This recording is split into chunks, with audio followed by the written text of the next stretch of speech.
Welcome everybody to a new Boca in English podcast. Rodri, how are you? How's your week? How's your weekend? What's going on? It's good, man. I mean, it's good to have Boca back in our lives, obviously. Um, just the best part of the Boca experience lately has been everything up until the game starts, and then the worst part is like from that point on. But I mean, it's good. I was excited to see the team. I knew, and obviously we're gonna go in depth about the game and everything else. I tried to like just set like normal expectations or just kind of like moderate expectations. We did some predictions in the chat, and I thought that it was going to be 1-1, and another one of our friends also said 1-1. So we were kind of expecting a tough one, against a tough team, and we weren't far off from that. So yeah. So everybody knows we played Argentinos Juniors on Friday. I'm going to read a few of the stats here. So the new league started. So the Clausura started, like we said in the last episode, two groups of 15, the best eight qualify for the next round to the playoffs, blah, blah. You guys know already. So we played on Sunday against Argentinos. Sorry, I don't know why I said Friday, but we played Sunday against Argentinos. Um, and we tied 0-0. First game of the season. Tough stadium to be at, to be honest. I think Argentinos haven't lost at home in like 23 games, now 24 games. They So lost one, I think, and then but yeah, it's like maybe 1 in 25 or something. Yeah, because yeah, they're really strong. yeah, it's very strong at home. It's so people know it's a very small pitch compared to Yeah. other, our fields. So everybody that goes to Argentinos Juniors stadium always have a hard time. I always has this mentality that since I was born, I feel like every Boca game that I remember, week one is always a tie. Obviously, that's Yeah. not a fact, but I feel like every single time, every tournament, Boca ties the first game, and this one was not different. So let's go through the starting 11. Obviously, there was a few changes compared to what happened in the Club World Cup, but it's pretty much the same formation, same people, but we saw different things, right? So in goal, we have Marchesin. They had Advíncula, Figal, Pellegrino that was covering for Costa, Ayrton Costa, who's still Yeah. injured from the game against Bayern Munich. Then we have Lautaro Blanco. In the middle, we have Alarcón and Bataglia. And in front of them, we have Braida on the right, Palacios in the middle, Velasco on the left, and on top, the captain, Merentiel. So if you translate to numbers, that was a 4-2-3-1 formation. In the beginning of the game, before we started the game, I talked to you guys. We discussed the formation with the roster that we have, with the numbers that we have, or the names that we have. I feel like this was a good formation. A 4-2-3-1 made sense to play in that field. Argentina usually play 4-1-4-1, so their five in the middle against our five in the middle. We knew it was going to be a battle in the middle, so I'm glad that we played, five in the middle, not three. But with that being said, it was more of a battle than of a football game, right? So we tied 0-0. Obviously, in my little perspective, I think that they deserve a little bit better result. They have more shots on goal, they have more possessions, they have more attacks.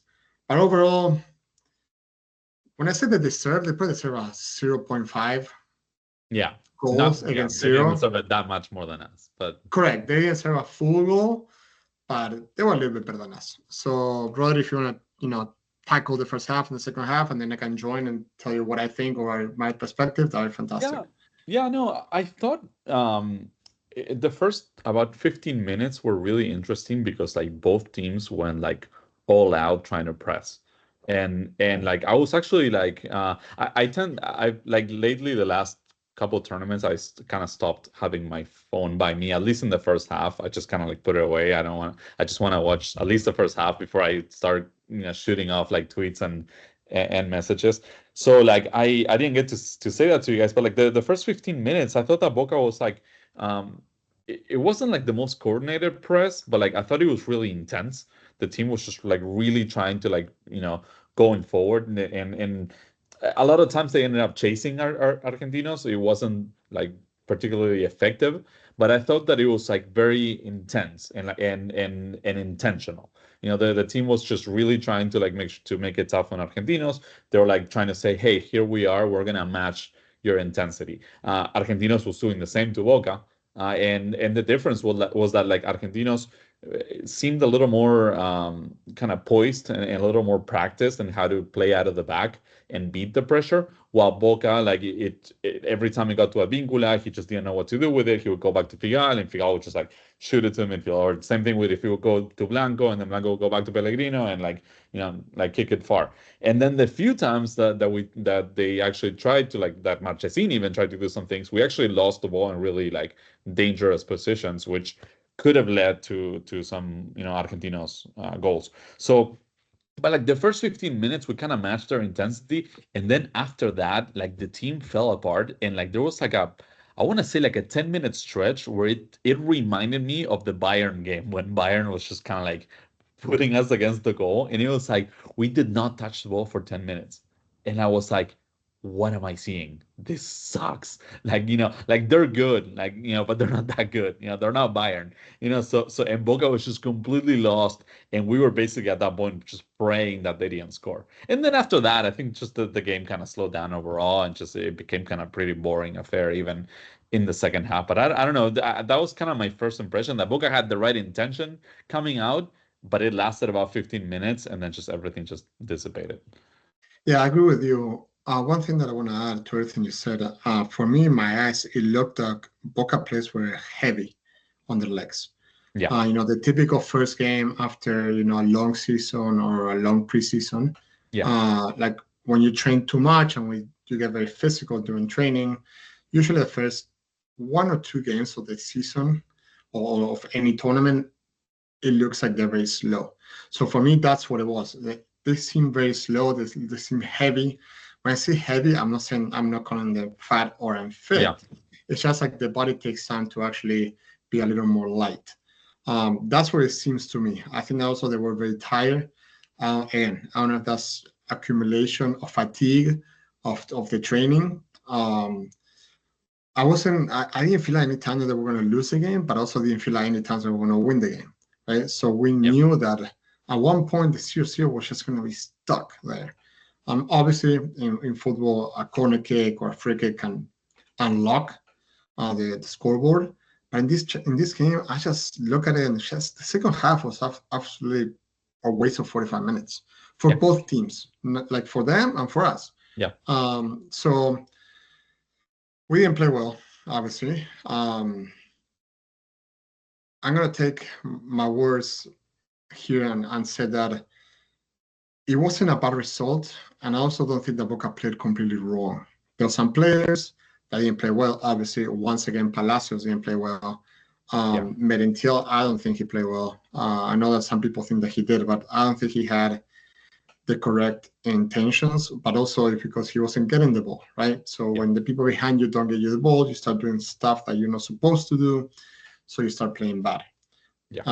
Velasco has some moments, Batalla has some moments. Figal was absolutely terrible for me in my page. So what we saw in the World Cup against Benfica, the first 50, 60 minutes that he played, was not replicated here, right? I think that he had a good game against Benfica, then he wasted it.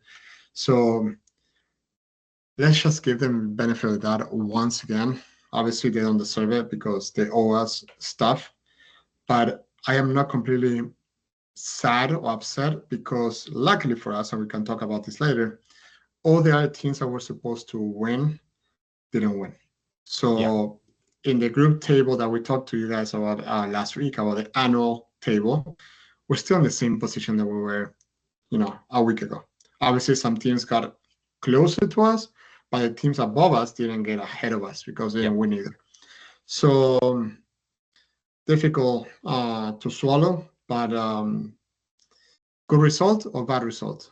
Well, this is the classical where if we win on Friday, then maybe we're able to put on a good performance and maybe beat, Huracan on the road the next time, already hopefully with Paredes on the team, and we start like with 7 points out of 9, then we can look back and say, oh, that was a good point because, we didn't have Paredes, tough stadium, we were tired.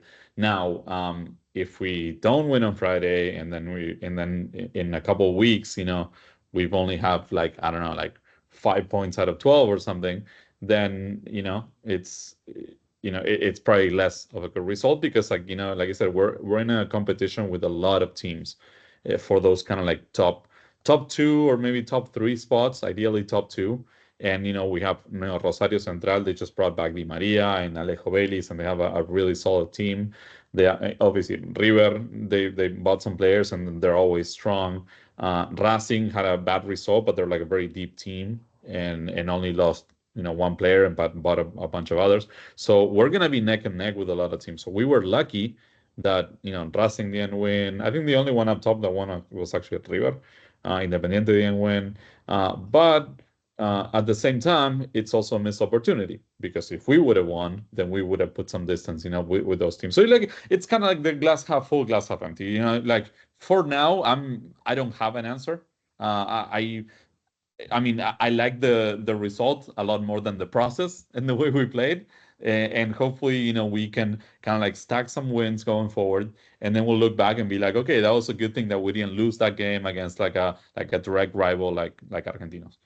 It comes back to the typical phrase where it's okay to tie away, but you need to win at home. So on Friday we play against Union.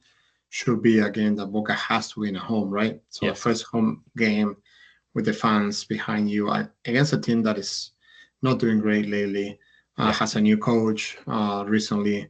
So I don't even know how Union did this past weekend. If you give me a second, I can check. But you play a team that, overall should not give you any problem at home. So Union won at home 1-0 against Estudiantes, if I'm not mistaken, right? Oh, yeah, Estudiantes, correct. So it's a good result for them. But yeah, Boca has to win against Union. I mean, you cannot lose any points against Union at home. Absolutely. Yeah. So like you said, if we win on Friday, this tie is going to be forgotten, obviously, and it's going to keep us, on top of the annual table. Like it's premature to talk right now about the table itself because it's only one game, right? Boca is sitting in 7th position, so technically we are qualifying for the playoffs. But again, you are 15 games away from actually going to the playoffs. But if you look into the annual table, which is the one that qualifies to the Libertadores, right now Central is on top with 36, and you have Argentinos, River, and Boca. Why there's a River? Because River scored more goals than us, so now we are in 4th position and River's in 3rd position. When it comes to point, it's only the same point. So if Argentinos and Central they lose and River tie and Boca wins, Boca goes first. So it's very tight. Yeah. So playing against Union is a key game on Friday that we got to win. People might look at me and say, already talking about key games? Yes. Already talking about key games. Every Boca how it is. Key game. Yeah. So it's very tough. So do you want to chat to see who played well, who played shitty? Just want to say like just 2 things. First, that we're going to be playing on one more day of rest than Union because we played on Sunday and Union played on Monday. So that should be even more reason for Boca. Like Union should be more tired.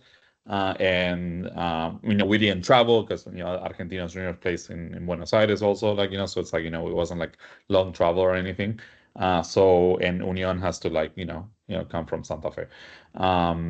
That's one thing. Second thing is that I think, and we've talked about this a few times already, but I think we should see this semester as like 3 competitions instead of 2.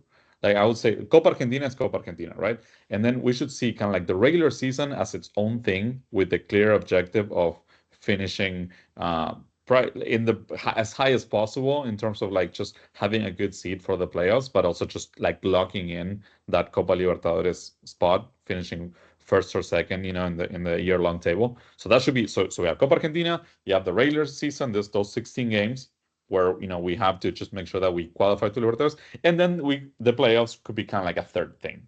even though it wouldn't be 3 titles, it would just be two. But like, if you break up the season that way, I think it's a little more clear. And that goes to what you said about it being a key game. Was it a key game? Absolutely was a key game. And the one on Friday, it's even more important because we're building towards, that kind of like finishing year-long table. We almost have to see it as like, hey, we're like, third overall in the league, and we need to finish like first or second. So 100%. Yeah, I mean, we got to start getting some points. Yeah. It is what it is. So just to talk a little more about the players. So out of the 11 that I named before, the top players were at least 5 points out of 10. Like no one was approved. Six out of 10 will be approved. 5 out of 10 is disapproved. Yeah. So all of them, no one approved in my book. Yeah. But if I got to put the players I made were 5 out of 10 points, I think that Marchesín did a good job. Pellegrino did a good job. Maybe Battaglia, maybe Blanco, maybe Velasco did a good job. The rest, I think they were not up to the standards. I like Advíncula, I like Alarcón, I like Filial, who got injured once again. I think that Braida didn't do good. I think that Palacios once again doesn't understand where he's at. He plays like he's playing with his friends in Chile. And then Merentiel, unfortunately, like I said before, he wasn't getting the ball, so he was frustrated and he was not doing good passing, not going rebounds. So for me, those are the ones that play good or play bad. We need to do better though. This is not acceptable. I mean, you had to have more shots on goal. A 0-0 could happen, but a 0-0 like this, where you feel like you're less than their team, should not happen, right? Boca should always inspire themselves to be the attacking side, the one that's always trying to go for more. I'm not saying that you have to win every game, because a tie could happen and a lose could happen, but this performance of the show us was a little pathetic in my book. So yeah, that's what I feel about the game that last weekend. Yeah, no, and I want to point out this guy Kyle O sent us a tweet, just a reply to one of our posts, and I thought he said something really interesting. He said, "We no longer control games and dominant play. We react to the other team regardless if it's Bayern, Auckland, or Argentinos."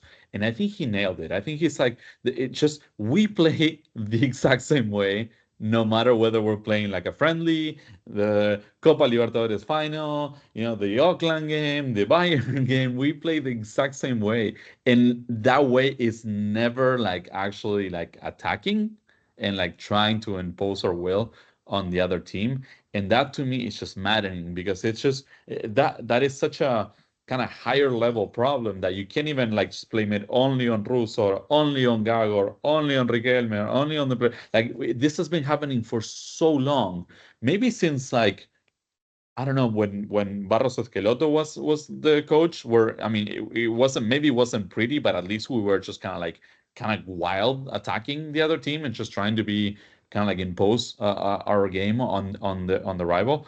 So that's very very maddening, because which Boca is just never. And even when we play at home and we attack a little more, we score a goal and like we retreat right away. Or like, this is enough. Now it's their turn to like try to like tie it on us. And no, dude, just like go score a couple more. Like just give people something to cheer for, and just like put it away. And that's just maddening with the way Boca plays. I also wanted to say that I agree on Pellegrino being probably one of the better ones. Again, like a 5, maybe a 6 on a very good day. And then I like Battaglia doing a lot of kind of like the silent, dirty work that sometimes like Belmonte does. Again, nothing flashy from anyone. And I thought that Velasco looked like more spry, just kind of quicker, like quicker twitch. And I thought that was encouraging. And I kind of want to give him the benefit of the doubt. And I want to watch him on Friday on like I said, with a wider and longer pitch, more space, and hopefully a team more playing on the attack.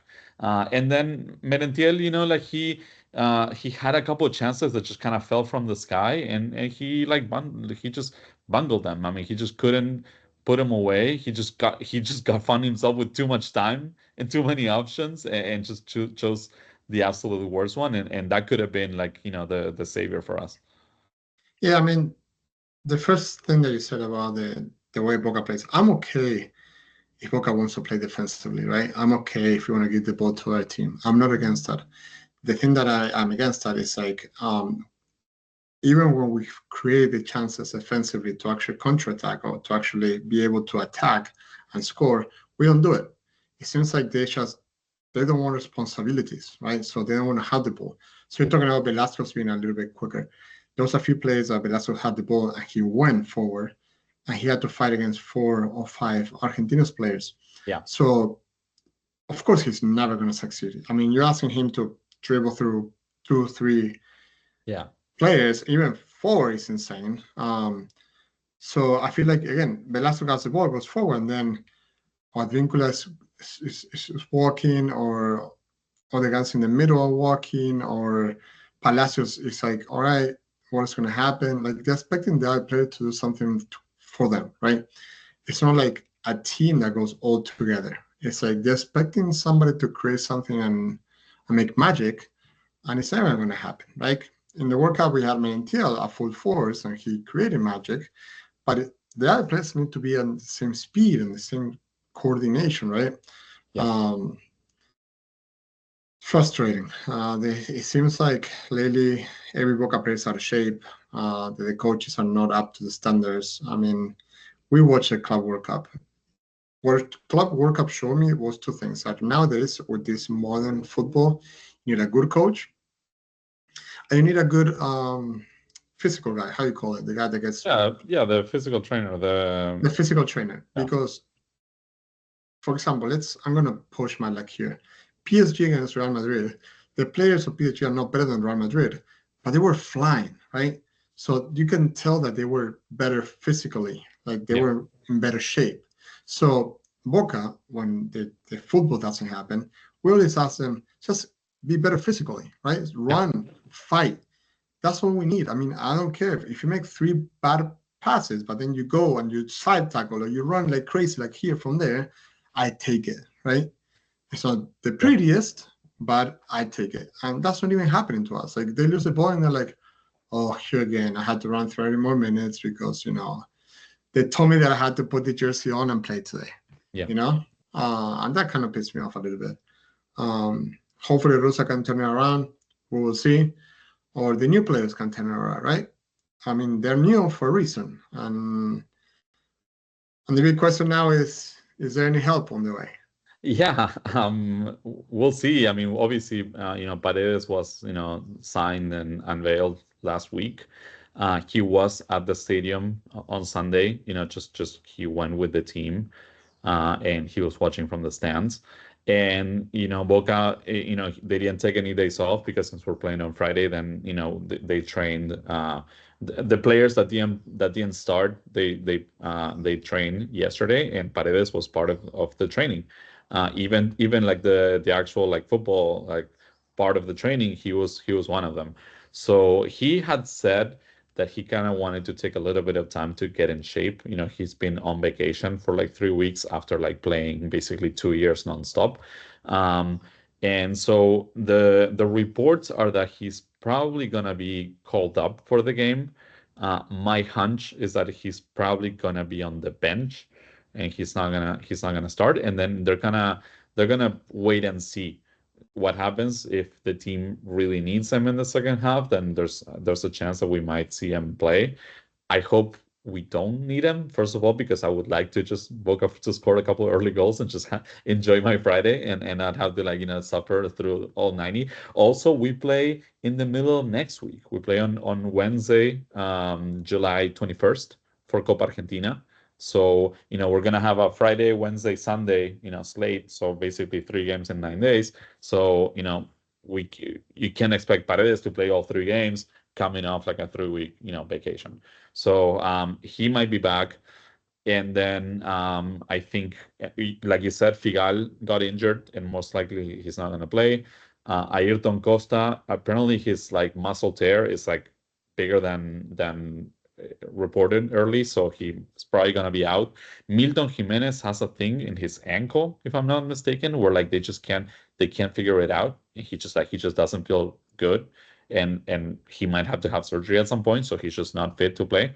But on the bright side, if you want to call it that, Edinson Cavani and Ander Herrera look like they'll be called up for the game. They trained today. They'll be called up for Friday. Again, we don't know if they're going to start or come off the bench, but it looks like they might be available for Friday. Yeah, I mean, it's just like that. Week 1, we got no certainties, right? Like, we don't know if Paredes is going to play. We don't know if Cavani is going to play. We don't know if Herrera is going to play. Figal, Costa, Jimenez. It's a lot of people. It's a lot of players that technically are the most important players, or like at least in the top 13 or 14 players that you should be able to count, right? So it seems like after watching the game on Sunday, it's like the subs are not there. There's nothing to. Oh yeah, the bench was empty. Absolutely. Correct.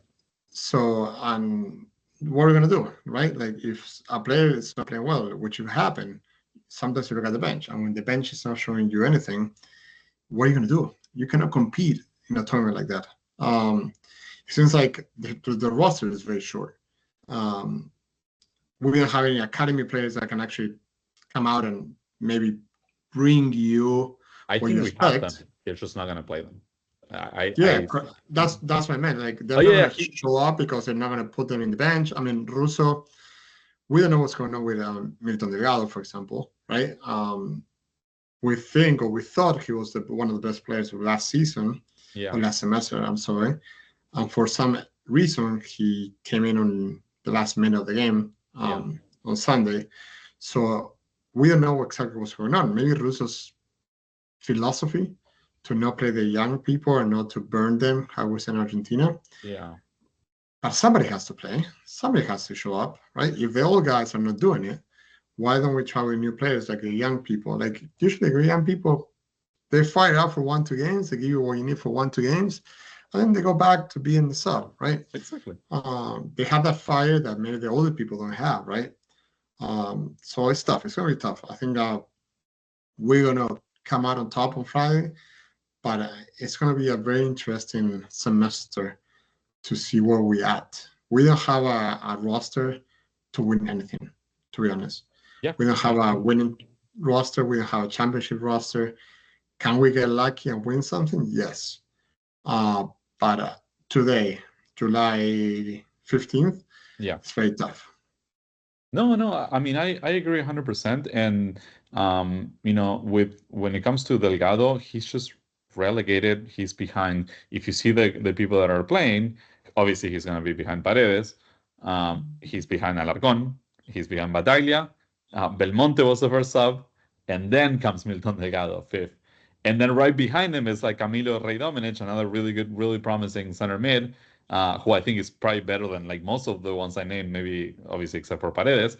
And he might just get loaned out because there will be absolutely no minutes for him. And he's such a promising player that he needs to be playing. The other kind of like academy player that is gonna get some tick is Di Lolo.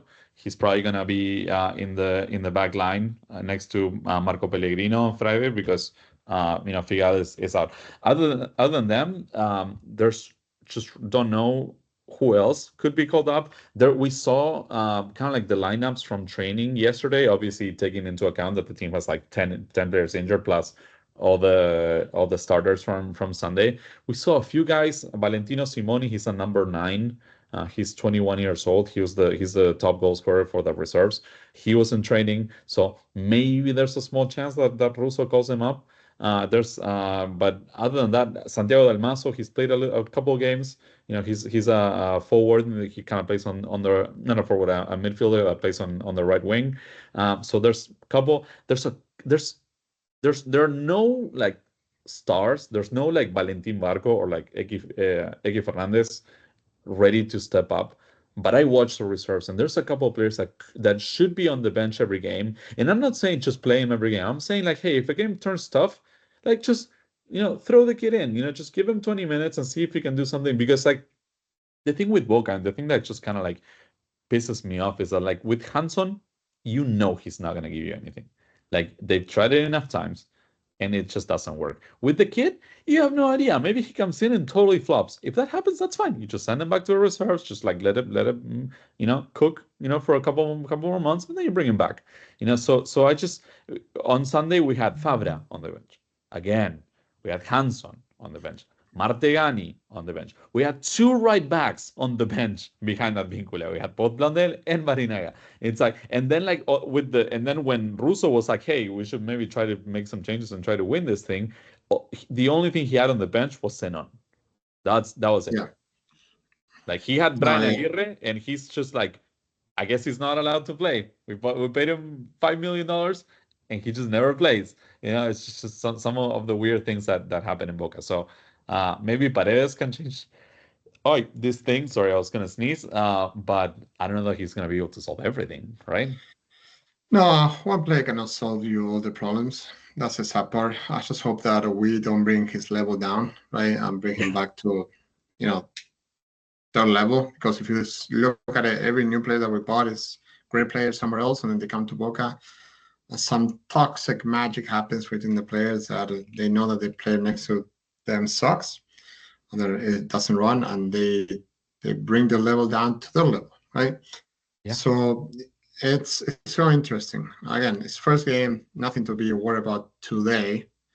Yeah. But like you said, if we don't win on Friday, that's when things start getting very difficult in every sense. Because if the players think that they don't have any pressure right now, wait until we don't win on Friday. So the best thing that could happen for the fans, for the team, for the players, and for the coach is for us to win on Friday, 1-0, 2-0, whatever you call it. Any win, we'll take it. Get the 3 points and regroup, so we can go to Copa Argentina, which against a tough team. Yeah. And try to come out on top on there, because again, people forget, but Copa Argentina, I think that we're 5 games away from qualifying to the Libertadores. Yeah. So you gotta look at it like that. And also it's another tournament. It's another championship, another star. We haven't won anything in the last 3 years now. Yeah. So we need to start winning again. But yeah, that's pretty much it. Rodri, I don't know if you want to add anything else, so everybody knows. We play on Friday at, let me check the time. So at 5:30 p.m. Argentina time. So it will be 6:30 Eastern time. 4:30 Eastern time. What time would be for you, Rodri? It'll be 1:30 here. So 1:30 California time. Yeah. So yeah, that's pretty much it. We're going to be playing against Union, which is already 3 points for the league, 2 points ahead of us. So we gotta win. Gotta start scoring goals. Gotta win, and take it from there, right? Yeah. No, absolutely. It's as simple as that. I mean, also just any wins, just like improve the team's morale. They improve the mood of the fans. And also I just want to say that it's like very quickly we find ourselves in this like stretch of 3 games in basically 10 days, where like a lot could be determined. If we win a couple of those games, especially the Friday and then Copa Argentina, then a week from now we'll be like, okay, things are looking much better, and Paredes is playing, and maybe like and maybe Cavani will be back and starting by that point. Maybe like Ayrton Costa will almost be back. It'll be like, okay, full squad. We're getting some momentum.